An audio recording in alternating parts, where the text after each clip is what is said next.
G'day, it's Pete here and I'm back for another lesson, and today I wanted to talk about using table presence. So first of all, what do I mean by table presence?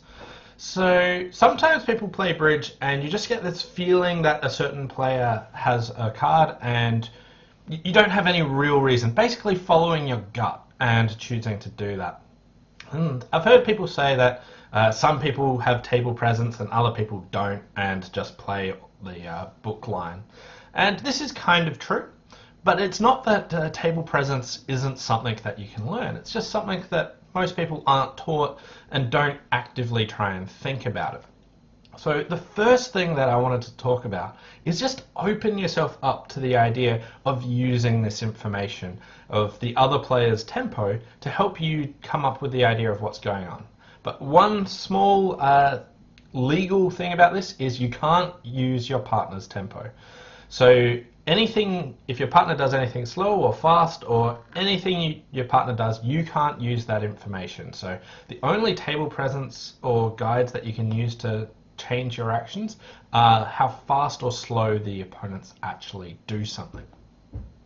So with table presence, if you want to improve your table reading skills of what's going on by people's tempos and other things like that, the first thing that you want to do is just open yourself up and understand that this is an avenue for improvement, and you can use this information and try and use that to come up with decisions or different plays that you wouldn't actually normally make. So step one along this path is trying to think, what are your opponents thinking about? So trying to get inside their head and work out what can they actually be thinking about. So you might have an auction, and you have an auction where you opened one heart, your partner bid 2 hearts, you made a long suit trial, and then it goes 4 hearts, and then this next player thinks for a while, just sits there dawdling, and then eventually passes and the auction gets passed out. So what just happened? So why were they thinking? All right, so try and get into their mind and think, what could they possibly be thinking about? And 2 things. Firstly, number 1, they were thinking about doubling you. Okay, so if they were thinking about doubling you, they would be taking some time trying to judge whether or not they should double you. Is this a good auction worth doubling you on? And if they were thinking of doubling you, what does that actually mean for the play?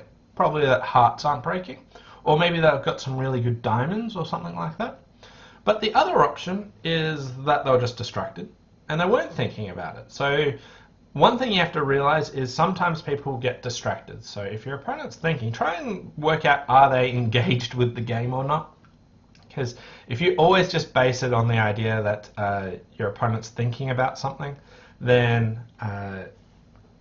you'll be sorely disappointed when your opponents are just actually distracted and not thinking about it. The third option, which I just thought of, is that they're confused about the auction. Maybe they're wondering what is that 3 diamond bid, and they want to, they're just not sure what's going on.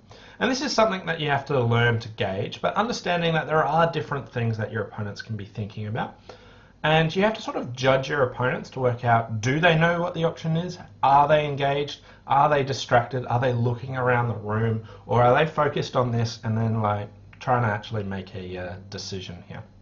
So here, if that player was hesitating here, the 3 things that I could come up with is firstly that the top one is that they were thinking about doubling you, which means that hearts aren't breaking or that they've got some good diamonds, and you can choose to play for either of those.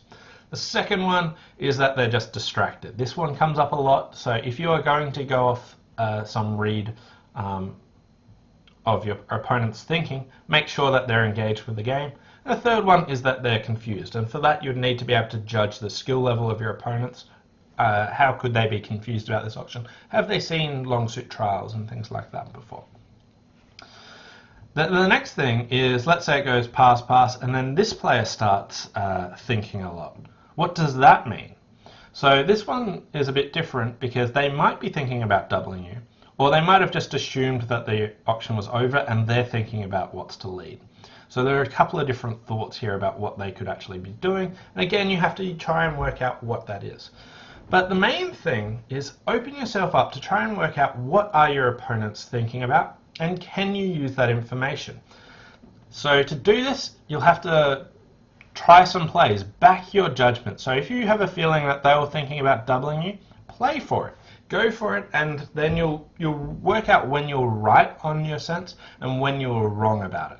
And the main thing is you have to try. If you just think, oh, I thought that this was, I thought that maybe they're thinking about doubling me, but you didn't actually play for it, you won't instinctively try and learn and teach yourself.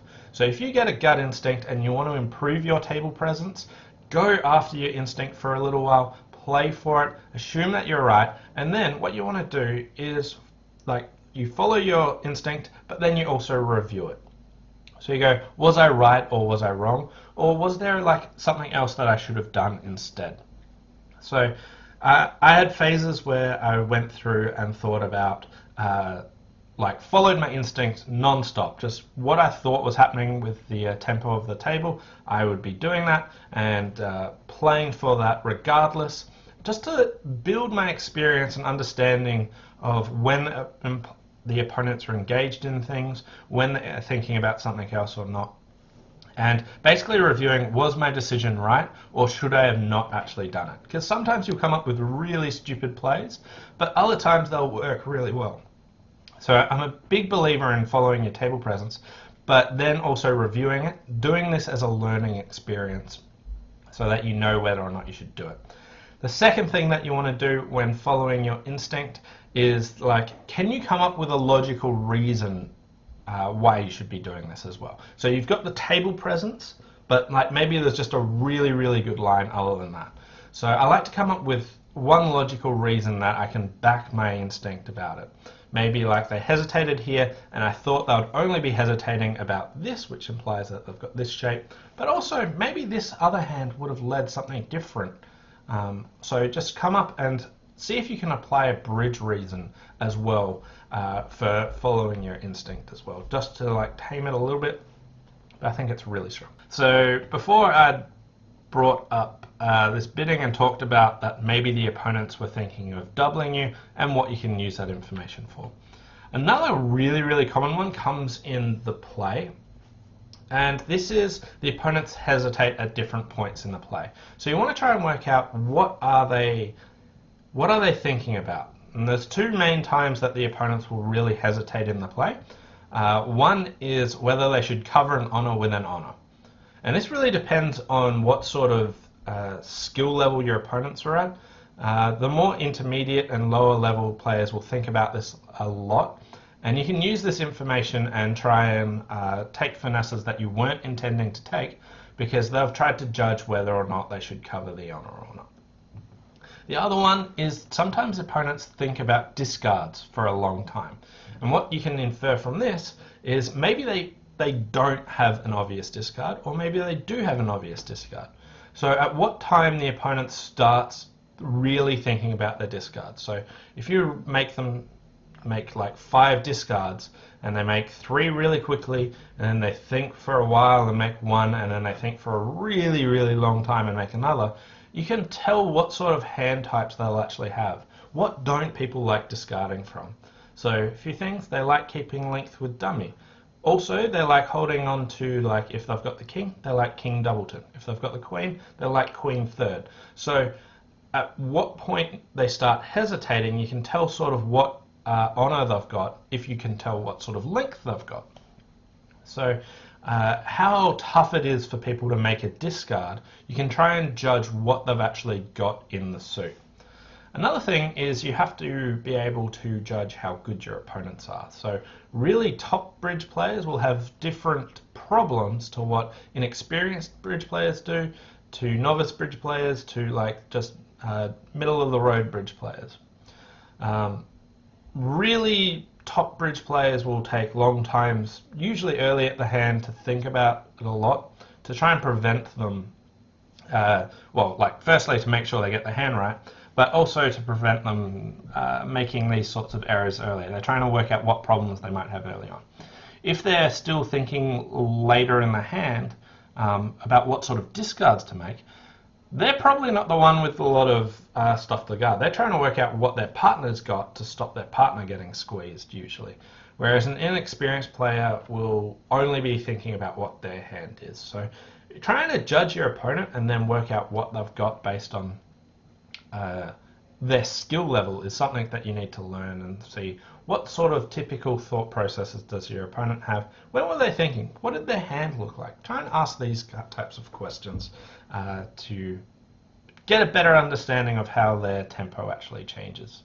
So what problems can they actually have, and base this on sort of what level of bridge player they also are. So these are like the general thoughts that I typically have when trying to read the opponents or use the table presence. The first thing is you want to open yourself up and be willing to accept that there is this avenue for information that you can try and use, but you can't use your partner's tempo. And the second thing that I like to do is think, what are your opponents actually thinking about? So are they thinking about doubling me in the bidding? Are they thinking about covering an honor with an honor?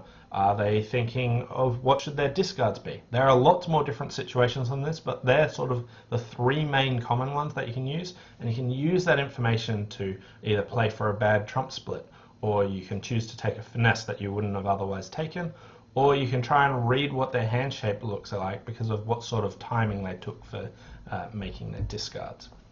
So basically trying to get into their head and think, what are they thinking about?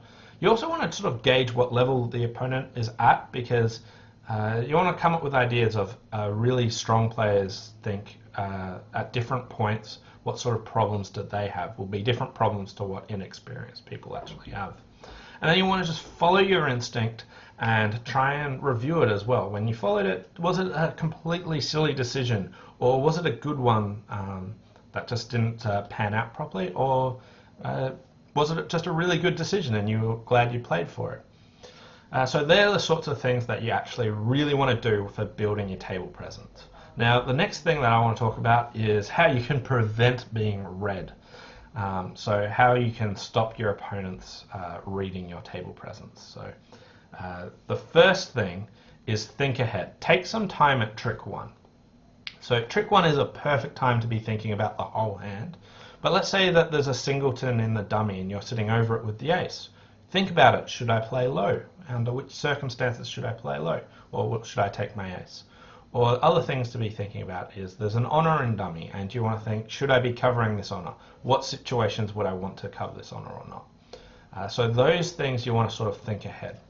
Another thing is if the opponents are bidding a suit that you have in the bidding, think at what level would I want to be doubling this? Do this before it sort of reaches that level. If you're just passing, you've got plenty of time to be thinking about, should I double this at 4? Should I double this at 3 level? What level should I be willing to double this? Because otherwise you want to be able to pass in tempo to stop them playing for a bad trump break just because you thought about it when they finally reached a game or something like that. Or maybe you'll only double them because they had an invitational auction, but think about your problems ahead of time. So if you've got a stack of the opponent's suit, my first thought that I start ticking over while I'm passing is what level would I be willing to double, if at all, under what circumstances? Now you can't always solve all of your problems, but you can solve a lot of your problems by trying to think ahead. The second one is you want to keep an even tempo. Try and, not an even tempo, like unemotional. You don't want to give things away to your opponents. So don't react when your partner does something you dislike. So I always do things, I come up with a routine. When I put down dummy, I say good luck. And when my partner puts down on dummy, I say thank you, nice hand. Doesn't matter how atrocious it is. But I always love it when the opponents like see dummy and like just grimace and all kinds of things like that, because it means that I know they don't like where they're at and it sort of focuses my attention.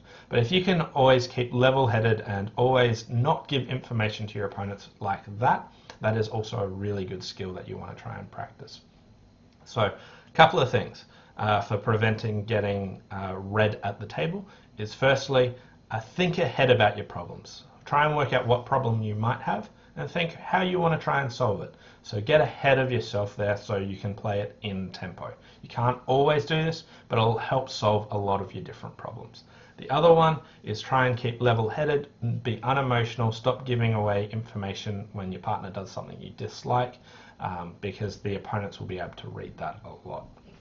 So they're my two main tips for not being prevented.